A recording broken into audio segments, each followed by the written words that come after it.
मंडल 7, सूक्त 103, मंत्र संख्या 5।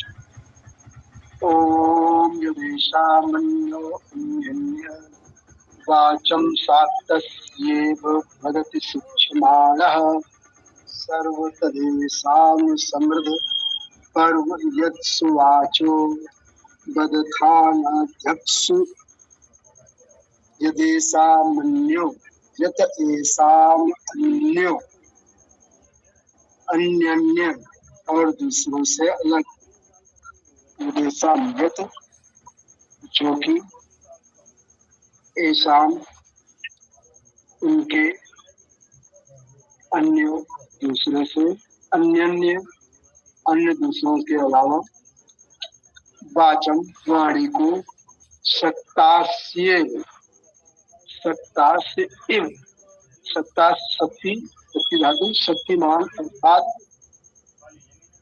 ज्ञान से शक्तिमान, बल से शक्तिमान।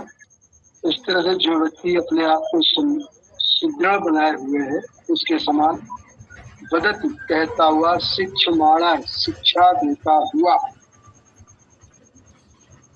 शिक्षा देने वाला, सर्व सभी प्रकार से, तदेशाम तत् एसाम वह इनको समृद्ध करता है, अन्य प्रकार से इनको उन्नत करता है, वृद्धि कराता है। पर मतलब जो गा, यत सुवाचो जो सुंदर वचनों के साथ, सुंदर वाणियों के साथ, वदथानाध्यक्षु वदथन वदथन बोलना, बोलता हुआ, वद धातु अधिकता से, अपसु अपसु व्यापकता में या जनों के बीच में, यदि सामान्य जो इन अन्यों के साथ बोलता हुआ शक्ति से युक्त होकर शिक्षा देता है, सर्वम तदेशाम वह सब इनको, अपने जोड़ों को, मित्रों को, साथियों को भली प्रकार से समृद्ध उन्नत करता है। यत सुवाचो जो सुंदर वाणियों से, वदथानाध्यक्षों जो अपनी सुंदर वाणियों से अधिकता पूर्वक बोलता वचनों में व्याप्त होकर बोलता है, कहता है। ये इसका एक अपने अर्थ करने का प्रयास किया है।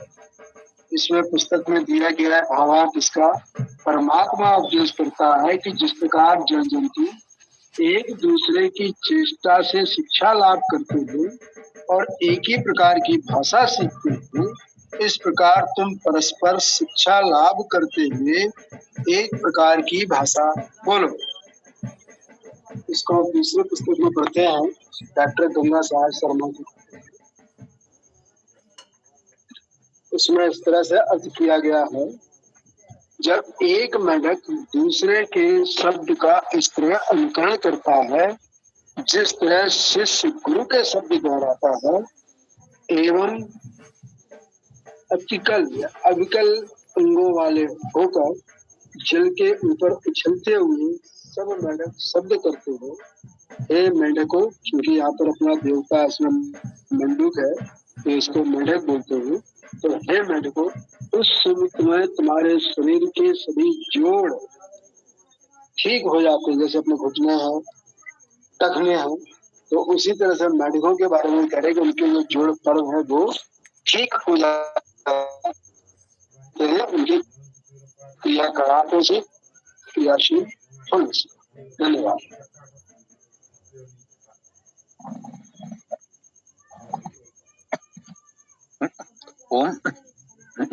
आपने जो पदार्थ किया, किसी पुस्तक से कुछ सहयोग लिया नहीं लिया वो आप जाने, हम सब पुस्तक से पढ़ते हैं, है ना, हम भी करते हैं। तो वेदांत कर रहे हैं तो वेदांत पुस्तक से ही करते हैं, तो वो आपने बहुत अच्छा किया। कहने का भाव यही है, जो पहले आपने शब्द सा अर्थ किया, पदार्थ किया, वो बिल्कुल सुंदर था, उत्तम था और बहुत सही संदेश उसमें निकल कर आया। उसमें कहीं मेढक नहीं था। मंडूक का अर्थ मंडन करने वाला, भूषित करने वाला, आभूषित करने वाला, वो अर्थ बिल्कुल ठीक से उसमें उपयुक्त आ रहा है। वो शब्द आया तो और नहीं आया तो वो अर्थ तो बिल्कुल ठीक था। पहले भी आपने ये गंगा साहब जी का पढ़ा है, आज भी पढ़ा।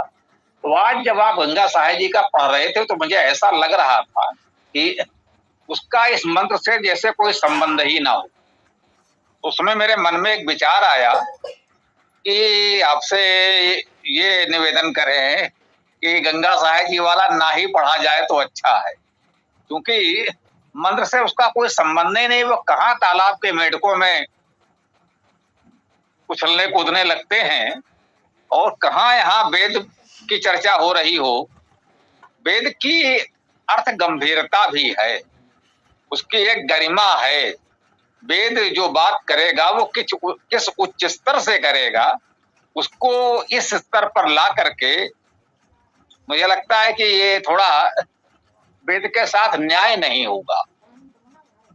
अन्य जिन लोगों ने भी दयानंद जी से पहले भी किया है, उनके पश्चात भी बहुत से लोग इस तरह के प्रयास कर रहे हैं जो हास्यास्पद लगते हैं। उनके अर्थ भाष्य कथित रूप से जो वेद मंत्र के शब्दों से दूर चले जाते हैं, वो अपनी कोई कल्पना उसमें ठूसने लगते हैं, तो उससे वेद की गरिमा गिरती है, यही कह सकते हैं।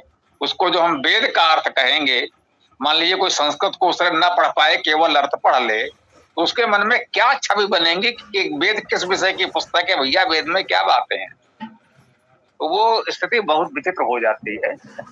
लेकिन आज मुझे बहुत अच्छा लगा, पहले भी आपने किया है, अच्छा किया है, लेकिन आज इस मंत्र का भाष्य अर्थ जो आपने पहले पदार्थ किया, बहुत उत्तम रहा। अब वो पुस्तक में ही ठीक था या आपने उसे और ठीक किया, बहुत अच्छा किया। हाँ, ये अप शब्द का अर्थ आप संभवतः व्यापक कर दे रहे हैं। मैंने भी देखा नहीं, पहले भी आपने किया है, आज भी किया। जहां तक मुझे ध्यान आ रहा है, अप पालने धातु है, अर्थात अप धातु का अर्थ पालन रक्षण करना तो है। जैसा कि हम कहते रहते हैं कि बहुअर्था ही धातुवा, एक धातु के अनेक अर्थ होते हैं। मैं ये नहीं कह रहा हूं कि जो अर्थ आप कर रहे हैं वो नहीं होगा, मैंने नहीं देखा है। तो आपके पास ये पुस्तक होगी तो देख लीजिएगा धातु कोश में, अप धातु के अर्थ में ये अर्थ है या नहीं है। पालन रक्षण के अर्थ वाली धातु भी यदि हम मानते हैं तो भी उसका भावार्थ जल कह देते हैं। जीवों का पालन तो जल से ही होता है, लोग कहते ही जल ही जीवन है।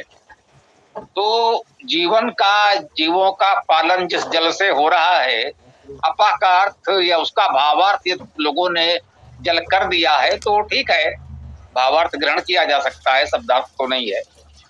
हाँ, तो आप देख लीजिएगा धातुवादी कोश में ये है या नहीं, थोड़ा स्पष्ट कर लीजिएगा अपने लिए भी और औरों के लिए भी। शेष आपका बहुत अच्छा रहा, बहुत बहुत साधुवाद, बहुत बहुत बधाई आपको।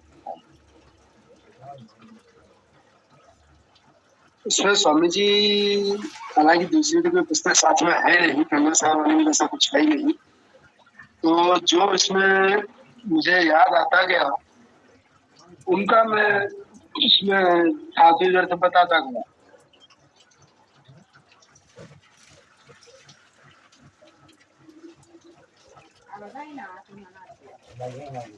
दूसरा एक शब्द और है यहाँ पर, खाली अप नहीं, अपसु है।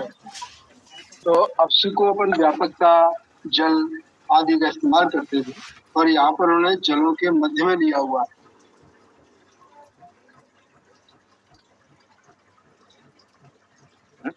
देखिए, अपसु पद सप्तमी विभक्ति बहुवचन में है। अगर जल अर्थ लेना चाहेंगे तो कहेंगे जलों में, और उसको जलों के मध्य में या जलों के भीतर कह देते हैं तो कोई अंतर नहीं पड़ा। शाब्दिक कहेंगे तो हो गया जलों में। अब जलों में का अर्थ ही हो गया जलों के भीतर, जलों के बीच में, जैसा भी कह लें। और सामान्यतः अप जल के अर्थ में बहुवचन में ही प्रयोग करते हैं। बहुत से शब्द ऐसे हैं जो बहुवचन में ही प्रयोग होते हैं, एक वचन में उनका प्रयोग सामान्यतः नहीं मिलता। अब शब्द है, अगर हम चाहें तो एक वचन में प्रयोग करें, कोई रोक तो नहीं लेगा, लेकिन परंपरागत रूप से बहुवचन में प्रयोग हो रहे हैं। जैसे प्राण ही है तो प्राणा कहते हैं बहुवचन में। प्राण बहुत कहीं देखने को मिले, समानता नहीं मिलता। ये मानते हैं इस शब्द का प्रयोग लोग बहुवचन में करते हैं। वैसे ही ये अपशु भी है, ये सप्तमी विभक्त बहुवचन में है। जलों में, जलों के भीतर, जलों के बीच में ये अर्थ किया जा सकता है यदि आपको जल के अर्थ में ले रहे हैं तो। अब व्यापक वाली बात यह है कि वो पालन से ही जल ले लिया है या उसमें व्यापकता का अर्थ भी है, उस अर्थ में जल ले लिया है, दोनों चलेगा। हाँ, आप धातु तो व्यापकता के अर्थ में ही है, आप में ही भी उपसर्ग लगेगा तो व्याप्त हो जाएगा, व्यापक हो जाएगा, तो वो तो पूरी तरह स्पष्ट है। आप्त, प्राप्त, व्याप्त देख रहे हैं, धातु एक ही चल रही, केवल उपसर्ग में परिवर्तन हो रहा है, तो देख लें अच्छा रहेगा। धातु आदि कोष आपके पास होगा, न हो तो आपने इतना सहयोग किया है, मंगवा लीजिएगा थोड़ा बहुत, जो उचित समझे कुछ आप कर दीजिएगा, कुछ गौरव से कह देंगे तो साहब मिलके बना लीजिएगा। यदि ना हो, मुझे लगता है होगी तो अच्छी बात है। हाँ, धात्वादी कोष तो नहीं है।